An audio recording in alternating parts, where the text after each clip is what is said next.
श्री गणेशाय नमः. कामना धरुनी जे भजती होय त्याची मनोरथ पूर्ती तैसीसी निष्काम भक्तप्रदीप कैवल्य प्राप्तसी होत असे. अक्कलकोटा माजारी राजापा मोदी याच्या घरी बैसली समताची स्वारी भक्तमंडळी वेष्टीचा साहेब कोणी कलकत्त्याचा हेतू धरुनी दर्शनाचा पातला त्याचा दिवशी साचा आदर तयाचा केला की त्यासवे एक पारसी आला होता दर्शनासी. ते येण्यापूर्वी मंडळीसी महाराजांनी सुचविले 3 खुर्च्या आणूनी बाहेरी मांडा म्हणती.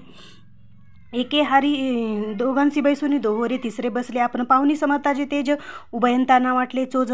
साहेबांनी प्रश्न केला सहज आपण आला कोठूनी. स्वामींनी हास्यमुख करून उत्तर दिले तया लागुनी. आम्ही कर्दळीवनातून प्रथारंभी निघालो. मग पाहिले कलकत्ता शहर दुसरी नगरे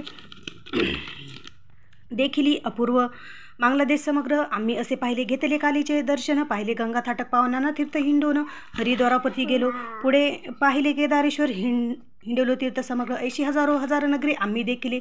मग तेथुनी सहजगती पातलो गोडाथ टाकी प्रती जेचे महाप्रख्याती पुराण तरीवर नेली. केले गोदावरीचे स्थान स्थळे पाहिले परम पावन. काही दिवस फिरवून हैदराबादीस वाचलो. येऊन मंगळवेढेस बहुत दिवस केला वास. मग येऊन पंढरपुरे स्वच्छने तेथे राहिलो. तदनंतर बेगमपूर पाहिले आम्ही सुंदर. रंगोली आमच्या अंतर काही दिवस राहिलो. तेथून या स्वच्छेने केवळ. मग पाहिले मोहळ देश हिंडुनी सकळ सोलापुरी पातलो. तेथे आम्ही काही महिने वास केला स्वच्छेने. अक्कलकोटा प्रति येणे तेथून या झाले. तैपासून या नगरात आनंदी आहोनानत ऐसे आमचे सकल व्रत. असे मुळापासून या 12 वर्ष मंगळवेढ्याप्रती राहिले स्वामीराज येती. परी त्या स्थळी प्रख्याती विशेष त्याची न झाली. दर्शना येता साधू दिगंबर लीला विग्रह येतीवर कमरेवर ठेवून कर दर्शन दे ती तयासी. इति श्री स्वामी चरित्र सारांत नाना प्राकृत कथा समंत आनंद भक्त परिशोध तृतीयोध्याय गोडा. इति श्री स्वामी चरित्र सारांत तृतीयोध्याय. श्री ऋतु शुभ भवतु.